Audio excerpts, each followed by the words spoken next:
InsyaAllah dalam kesempatan yang ada pada tengah hari ini, saya nak berkongsi dengan tuan-tuan beberapa hadis Rasulullah SAW daripada kitab Syama'il Muhammadiyah. Yang bersebenar kita sekarang berada di bulan Maulid, bulan kelahiran Nabi SAW. Bab ma ja'a fi dhahaki Rasulullah SAW. Bab membicarakan tentang sifat ketawa Rasulullah SAW. Jabir bin Samurah radhiyallahu anhu berkata, kana fi saqa aw saqi Rasulullah sallallahu alaihi wasallam humushatun wa kana la yadhaku illa tabassuma fakuntu idza nazartu ilayhi fakultu akhal ainain wa laysa bi akhal. Maksudnya cerita Jabir bin Samurah ni, dia kata kedua-dua betis Rasulullah SAW tidak besar dan sesuai dengan bentuk tubuhnya. Maknanya Nabi ni bukan orang yang gemuk. Betis Nabi ni tak besar, sesuai dengan tubuh dia. Baginda tidak ketawa, cukup sekadar tersenyum sahaja. Kebanyakan Nabi ni, sifat Nabi ni senyum je. Kalau perkara menggembirakan Nabi senyum. Sekadar tu je. Apabila aku memandang Rasulullah SAW, hatiku berkata betapa hitam pelupuk mata baginda. Pelupuk mata baginda, padahal baginda tidak bercelok. Jadi cerita mata Nabi SAW semula jadi. Kalau orang tengok Nabi ni, tengok macam bercelok, padahal Nabi ni tidak bercelok. Semula jadi Allah Ta'ala jadikan mata Nabi tu nampak bercelok. Sebut orang Arab ni, kalau jenis mata bercelok ni ada menjadi kebanggaan. Orang comel.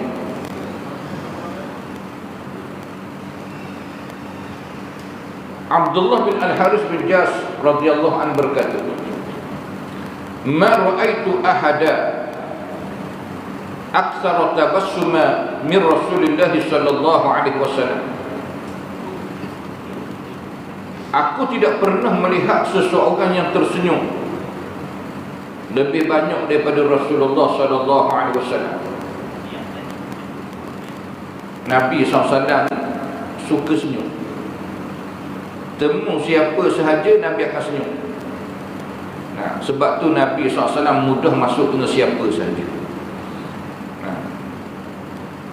Macam kita lah, kalau temu orang nak senyum je, kita pun rasa mudah nak berkenalan dengan dia, mudah nak masuk berkawan dengan dia, mudah nak bergaul dengan dia. Tapi kalau jenis orang masang je, jangan kata hak tak kenal. Kalau hak kenal masang pun nak tegur jadi payah begitu, nak masuk payah. Jadi Nabi SAW ni orangnya selalu senyum. Bahkan senyum tu merupakan sedekah. Senyum ni termasuk sedekah, dapat pahala sedekah. Abdullah bin Al-Haris berkata, ma kana dhahiku Rasulullah sallallahu alaihi wasallam illa tabassuma.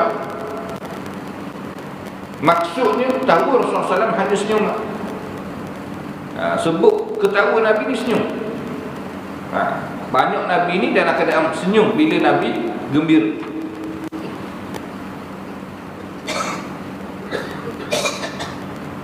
Walaupun begitu Nabi SAW pernah ketawa.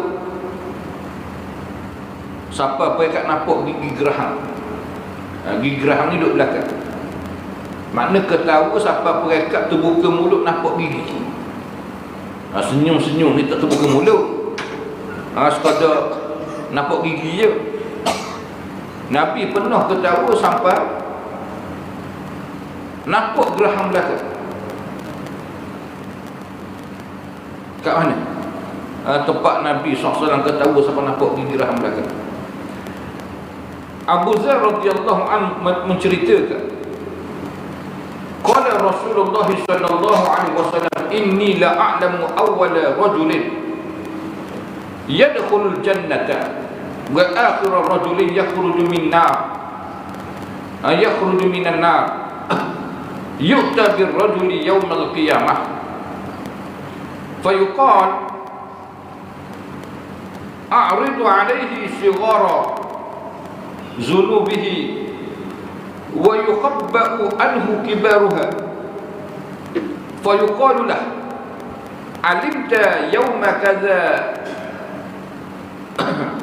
kaza wa kaza atau kaza wa kaza kaza wa kaza wa huwa muqirrun la yunkiru wa huwa mushfiqun min kibariha fayuqal a'tuhu ma kana kulli sayyi'atin amilaha hasanah fayaqul inna li dhunuban ma araha hahuna. Maksudnya Rasulullah SAW berkata, Nabi SAW bersabda, sesungguhnya aku mengetahui orang yang pertama masuk syurga dan orang yang paling akhir keluar daripada neraka pada hari kiamat nanti. Seseorang dipanggil, ada hamba dipanggil menghadap Allah Ta'ala,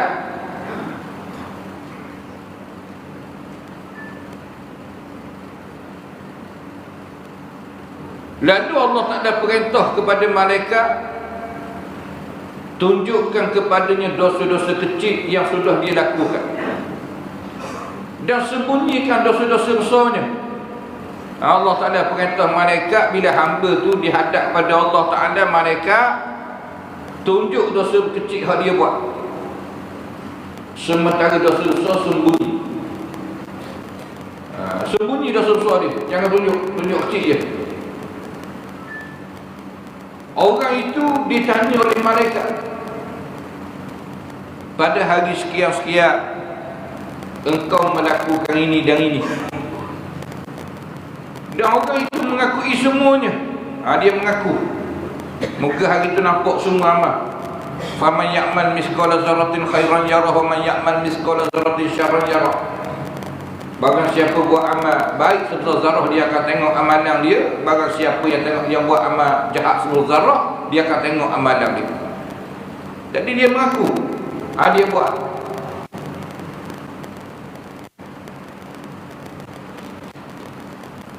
Dia tidak mengkirinya. Pada masa yang sama dia juga berasa bimbang dengan dosa-dosa besar dia. Bila tengok dosa kecil itu, dia dah rasa takut.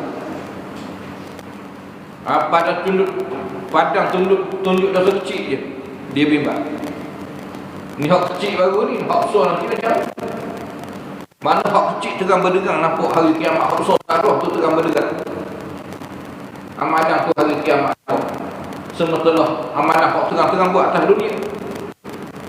Selepas itu, perintah yang selanjutnya kepada malaikat, berikan kepada dia pahala kebaikan bagi mengganti setiap kesalahan yang dilakukan.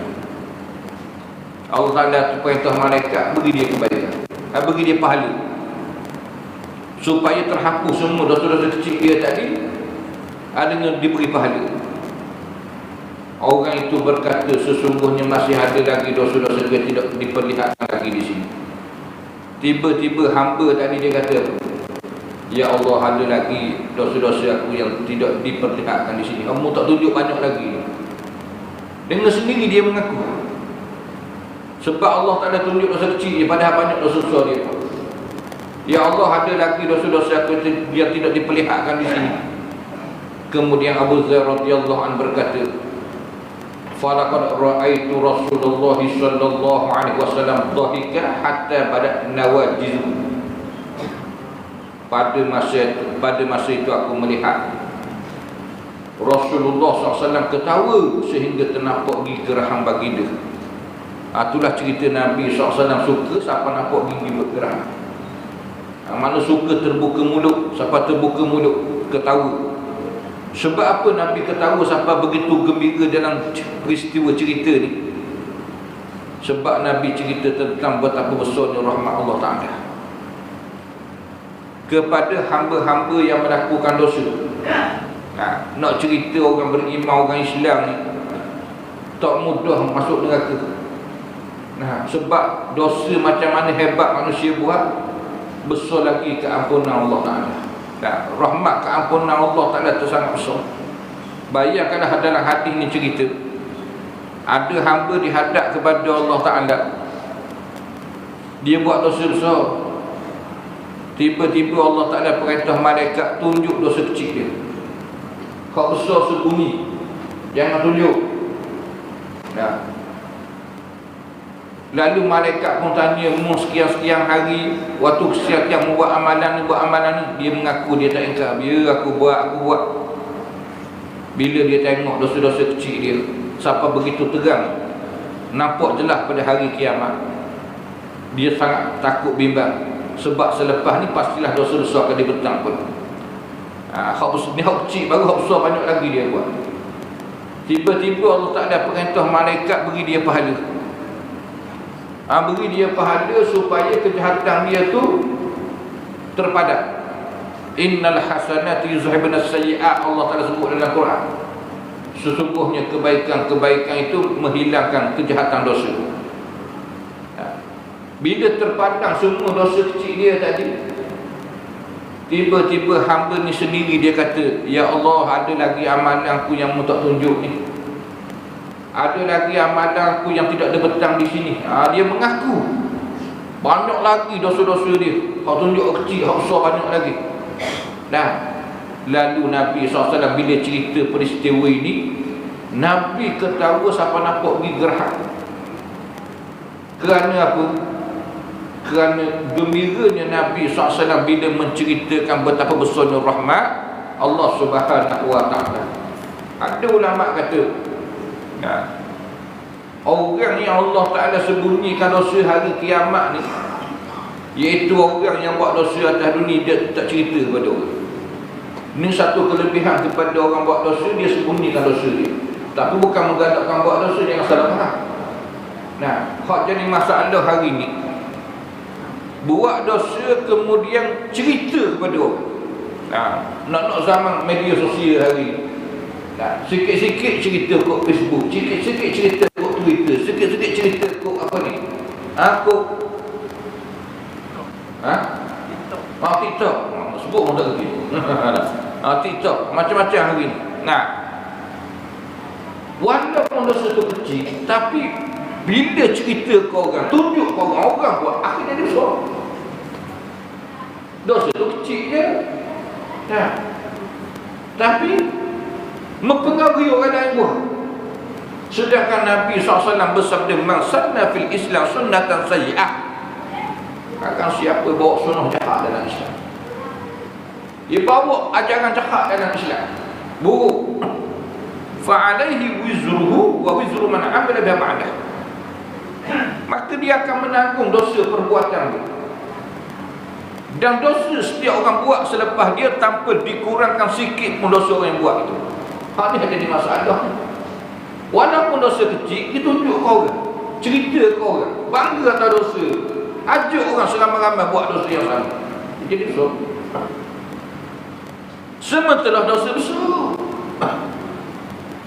terang-terang tunjuk ke orang, duduk joget dalam kelab malam, minum alkohol, berzina, berjudi, melakukan amalan dosa, rasuah, riba dan seumpamanya, terang-terang. Hak dosa besar tu dia tunjuk kepada orang, sedangkan tu dosa besar.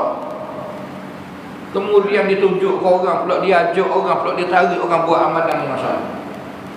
Maka perbuatan ini sangat-sangat bahaya. Mengundang padah yang sangat besar pada hari kiamat. Ada pun orang yang buat dosa, walaupun dosa besar,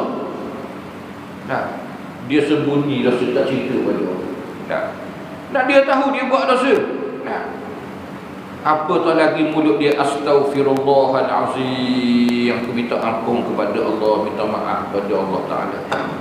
Allah Ta'ala kata kul ya ibadiyallazina asrafu ala anfusihim la taqnatu min rahmatillah innallaha yaghfiru dzunuba jami'a innahu laghafurur rahim.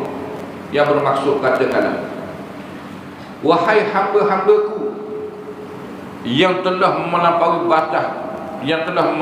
batas terhadap diri mereka sendiri dengan melakukan perbuatan dosa dan maksiat, la taqnatu min rahmatillah, jangan sekali-kali kamu berputus asa daripada rahmat Allah Ta'ala. Sesungguhnya Allah dia mengampuni semua dosa-dosa. Sesungguhnya Allah dia mengampuni lagi maha mengasihani.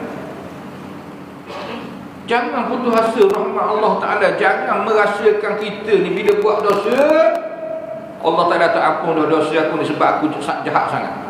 Jangan ada perasaan begitu. Sebab Allah Ta'ala bersifat dengan sifat kamalat, kesempurnaan.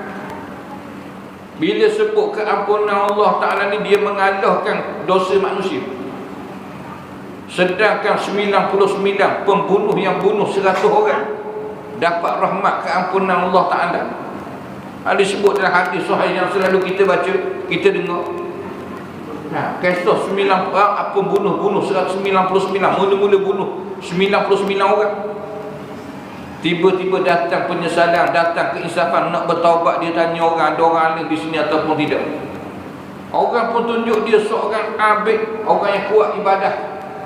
Tok Lebat, bila dia temu dengan abid tu, dia cerita, dia kata aku bunuh 99 orang. Adakah peluang kesempatan aku bertaubat? Lalu kata abid, la, tidak. Allah Ta'ala tak ampun dosa. Rupanya Tok Lebat ni Tok Lebat bodoh, jahil. Dia beri fatwa sesat. Dia kata Allah Ta'ala tak ampun dosa, memang jahat lagi. Lalu dia bunuh abid tu sehingga mati, sehingga cukuplah 100 orang yang dibunuh. Kemudian menyesal balik, insah balik, tanya orang lagi, ada tak orang alim di sini? Lalu orang tunjuk dia orang alim, seorang alim. Lalu dia temu dengan orang alim, aku bunuh 100 orang, adakah peluang kesempatan aku bertaubat? Lalu kata orang alim, ya, kamu ada peluang untuk taubat. Apa yang halang kamu daripada bertaubat? Lalu nasihat orang alim kepada pemuda yang bunuh 100 orang ni, intaliq ilal ardi kaza wa kaza fa innaha unasun ya'budun Allah fa'budillah ma'ahu wa la tarji ila ardika abada fa innaha ardusuk. Kata Tok Guru ni, orang alim kepada pembunuh 100 orang ni, dia kata kamu pergilah kampung sekian-sekian, keluar kamu ke kampung sekian-sekian. Di situ unasun ya'budun Allah, ramai orang-orang yang beribadah kepada Allah Ta'ala. Makna kampung tu kampung orang baik, kampung orang soleh, orang yang beribadah kepada Allah Ta'ala. Kamu beribadah kepada Allah bersama mereka, belajar mengikut mereka amalan tu, belajar dengan mereka. Dan jangan lagi kamu balik kampung kamu ni, jangan tinggal di sini. Sebab kampung ni kampung jahat, mau duduk sini maka jadi jahat. Betul hari ni ramai anak-anak muda, dia terlanjur perbuatan dia, dosa dia buat macam-macam. Dia nak patah balik tapi tak tahan lama, sekejap je, 2 hari je, sehari je, esok ulang balik, lusa ulang balik. Sebab apa? Sebab kampung yang sama, tempat yang sama, kawan-kawan yang sama. Itu masalah. Boleh kawan-kawan sama juga, tempat yang sama juga, akhirnya sampai bila-bila tak berubah. Sebab tu kalau anak-anak kita ada masalah sosial, masalah dosa ke apa ke, nak suruh dia berubah, keluarkan dia dari kampung ni, keluarkan dia daripada kawan-kawan dia, daripada tempat hak biasa dia buat dosa tu, hantar tempat-tempat yang disebut unasun ya'budunallah, orang-orang yang beribadah kepada Allah Ta'ala. Kalau hari ni kat pasar teri, pondok-pondok di Kelantan, sebut pondok-pondok di Kelantan itu tuan-tuan, penagih dadah kerja di tu, asal penagih dadah. Lalah sekali mengajar surah masjid. Ngajar fiqh, ngajar sifat 20, ngajar tasawuf kepada orang kampung. Asal penagih dadah, orang kampung kata dulu dia penagih dadah. Nah, macam mana boleh berubah sampai begitu? Unasun ya'budunallah, dia duduk dengan orang-orang beribadah kepada Allah. Nabi kata al-mar'u ala dini khalilih, seseorang duduk atas agama kawan dia. Ya. Ia akan mencorakkan kehidupan dia kawan dia. Kawan dengan tak semayang bang, tak semayang bang. Jawab dia, kita nak sangat anak kita semayang bang, tiba-tiba tak semayang bang. Tengok kawan dia. Tak kira 10 orang kawan, seorang tak semayang. Macam mana nak jadi orang yang semayang? Anak aku tak baca Quran, kawan dia seorang hapus tak ada baca Quran. Anak aku mulut uduh, cek kawan dia tengok, semua mulut uduh-uduh semua. Anak aku pakai yang sakit mata memandang, tengok kawan-kawan dia sama. Al-mar'u ala din khalilih, seseorang duduk atas agama kawan dia. Ya. Jadi nak ubah dia, kena pergi tempat orang baik. Bergaul dengan orang baik-baik, hidup dengan orang baik-baik. Kawan dengan orang semayang, kita jadi orang semayang. Kawan dengan orang puasa, kita jadi orang puasa. Berkawan dengan orang sentiasa duduk majlis ilmu, kita akan duduk dalam majlis ilmu. Jadi nasihat tu ni pergi kampung orang baik. Beribadah kepada bersama mereka, jangan balik kampung kamu. Kamu jahat. Lalu pemuda ni dengar nasihat. Dia melangkah kaki nak pergi kampung orang baik. Tiba-tiba di tengah jalan atahul maut, kematian mendatangi dia. Rupanya dia di penghujung umur dah waktu tu. Tak ada sampai ke orang baik nak buat ibadah, nak taubat. Sedangkan dia dah bunuh 100 orang. Bila mati pemuda pembunuh ini, tiba-tiba berebut malaikat rahmat dengan malaikat azab. Malaikat rahmat kata dia sudah bertaubat, dia nak pergi ke orang baik. Malaikat azab pula kata dia tak dah sampai lagi, dia mati dulu. Dua-dua hujung yang kuat. Malaikat rahmat kata dia dah nak pergi ke orang baik dah tu. Malaikat azab kata dia tak dah sampai lagi, tak dah buat lagi kebaikan tu, baru nak pergi, baru dalam perjalanan mati dulu. Berbalah dua malaikat, Allah Ta'ala hantar malaikat ketiga bisurati Adam dengan rupa manusia. Lalu malaikat ketiga kata ukur jarak dia. Tak payah balah, ukur jarak dia. Di mana tempat mati dia tu? Adakah dekat dengan kampung orang baik atau kampung lama ke kampung jahat? Makna kalau dekat kampung orang baik, dia taubat sungguh.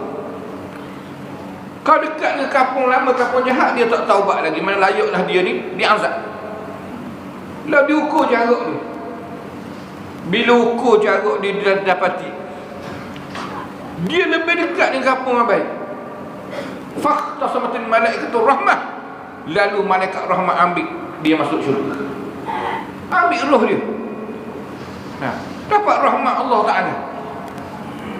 Dalam satu riwayat mengatakan jarak beza dia dengan kampung orang baik dengan kampung lama jahat tu lebih dengan kampung orang baik sekadar 1 jengkal je. Ni rahmat Allah Ta'ala sejengkal je. Dalam satu riwayat mengatakan Allah Ta'ala perintah, kalau ikut dia tu dekat kampung lama dia, kedudukan mati dia terdekat dengan kampung lama, layak dia dapat azab. Tiba-tiba Allah Ta'ala yang maha berkuasa, Allah Ta'ala perintah, kampung baik dekat dengan dia, kampung jahat jauh. Muka makhluk Allah Ta'ala semua, Allah Ta'ala perintah kampung baik dekat dengan dia, kampung jahat jauh dengan dia, sehingga didapati 1 jengkal dia lebih dekat dengan orang baik. Lalu dia dapat rahmat masuk syurga Allah Subhanahu Wa Ta'ala. Ini nak menggambarkan betapa besar rahmat Allah Ta'ala. Bunuh 100 orang, baru beransang nak buat kebaikan, tak dah buat, dapat syurga Allah Ta'ala. Sementara orang buat jahat, kemudian bertaubat, kemudian tanpa kejahatan dengan kebaikan. Innal hasanati yudhibna sayyi'at, sungguhnya kebaikan menghapuskan kejahatan. Nabi SAW bersabda, ittabi' sayyi'ata al-hasanata tamhuha, ikuti kejahatan-kejahatan kamu dengan kebaikan-kebaikan.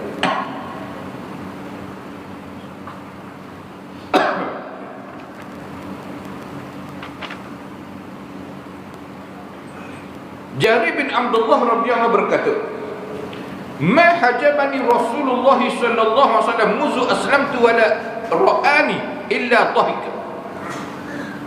Kata Jarir bin Abdullah ni, semenjak aku masuk Islam, Rasulullah SAW tidak pernah menghalang aku mengunjungi baginda. Bila-bila masa je boleh menghadap Nabi SAW. Tak kira siapa sahaja, orang kaya, orang miskin, hamba abdi, nak temu Nabi boleh temu je. Nah, inilah akhlak mulia Nabi SAW. Tak halang siapa nak temu Nabi. Dan baginda selalu memandangku dengan tawa senyuman. Nabi tak kira siapa saja, Nabi akan senyum. Orang kaya Nabi senyum, hamba abdi juga Nabi senyum. Inilah akhlak mulia Nabi kita Muhammad SAW.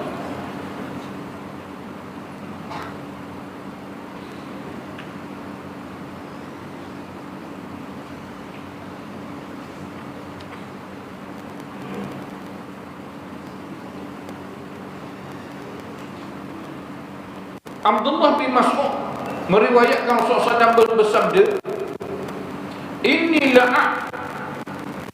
la'arifu akhira ahli an-nar khuruja rajulun yakhruju minha zahfa fayuqalu lahu intaliq fadkhul jannah qala fayadhhabu liyadkhul al-jannah fayajidu an-nasa qad akhadhu al-manazil fayarji'u fayaqul ya rabbi qad akhadha an-nasu al-manazil fayuqalu lahu atadhkuru zaman alladhi kunta fihi fayaqul na'am qala fayuqalu lahu tamanna qala fayatamanna fayuqalu lahu fa inna laka alladhi tamannaita wa asharata ad'afid dunya qala fayaqul tasqaru bi wa antal malik. Sesungguhnya Nabi cerita, Nabi kata apa? Sesungguhnya aku tahu penghuni neraka yang paling akhir keluar, iaitu seorang yang keluar daripada situ dengan merangkak. Merangkak keluar daripada neraka ni hak terakhir sekali. Orang terakhir masuk syurga. Lalu dia mendapat perintah, pergilah ke syurga, masuklah ke dalamnya. Orang tu pun dia pergilah ke syurga. Namun dia melihat di rumah-rumah dalam syurga sudah ditepati oleh orang ramai. Semua rumah orang duduk semua dah. Tak ada bahagian dia.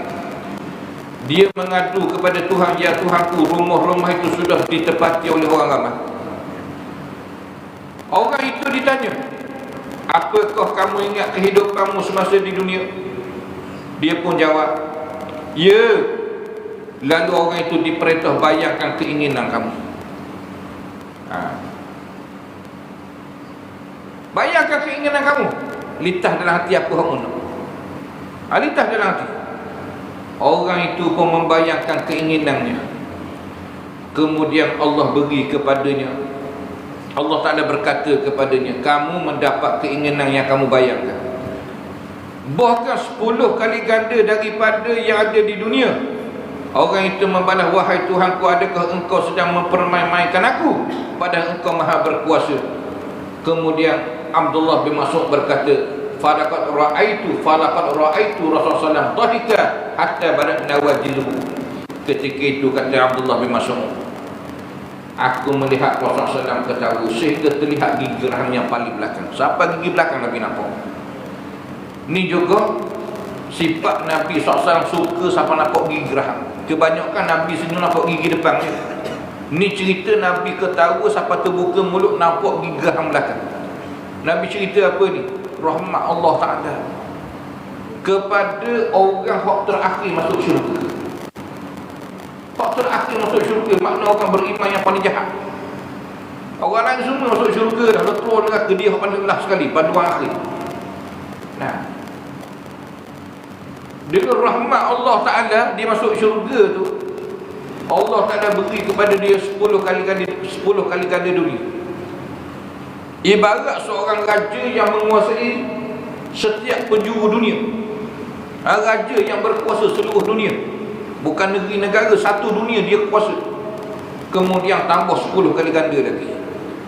Nah, setiap keinginan yang dia datangkan dalam hati, Apa hak hajat dalam hati dia semua dia dapat.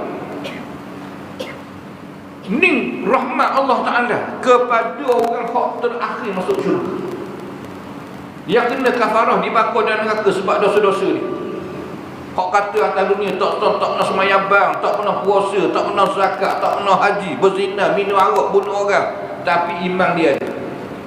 Walaupun sebesar bidik sawi sekalipun tetap dikeluarkan daripada neraka dan dimasukkan ke dalam syurga. Nikmat yang dikecapi dalam syurga tingkatan yang paling rendah tu ibarat raja yang menguasai seluruh penjuru dunia ditambah 10 kali ganda. Di samping setiap keinginan, hajat hati semua tercapai. Yang litah dalam hati semua dia dapat. Bayangkanlah kalau hak paling rendah tingkatan syurga, orang terakhir masuk syurga, orang terakhir keluar daripada neraka, begitu Allah Ta'ala layan dengan rahmat dia. Macam mana orang hak beriman, bertakwa kepada Allah Ta'ala duduk tingkatan yang lebih tinggi. Hak paling rendah tu semua hajat hati dah sampai, dah tercapai semua. Dah kalau hak tinggi setakat lagi, syurga ada 100 tingkatan. Hak bawah sekali itulah nikmat dia. Dah kalau hak atas sikit je, tak ada nak fikir dah akal kita. Ya. Akal kita tak nak pergi dah. Ya. Terbatas dah akal kita nak fikir nikmat tu. Sedangkan hak paling rendah sekali tu paling besar nikmat. Nak fikir atas lagi, jengkereng kepala tak lagi dah. Inilah syurga yang dikatakan mata tak boleh tengok, telinga tak boleh dengar, dan litas hati pun tak boleh sampai. Litaslah hati ke mana pun takkan sampai. Ada hakikat sebenar syurga ni. Betapa hebatnya syurga dan betapa besarnya rahmat Allah Subhanahu Wa Taala kepada orang yang memasuki syurga. Zuhur berapa ni? 1? Ha? 9. Wallahu a'lam. Tak ada maksud dari itu. Mudah-mudahan bermanfaat kepada kita semua. Barakallahu li wa lakum. Sallallahu alaihi wasallam Muhammad wa ala alihi wasallam. Alhamdulillahirabbil alamin. Assalamualaikum warahmatullahi wabarakatuh.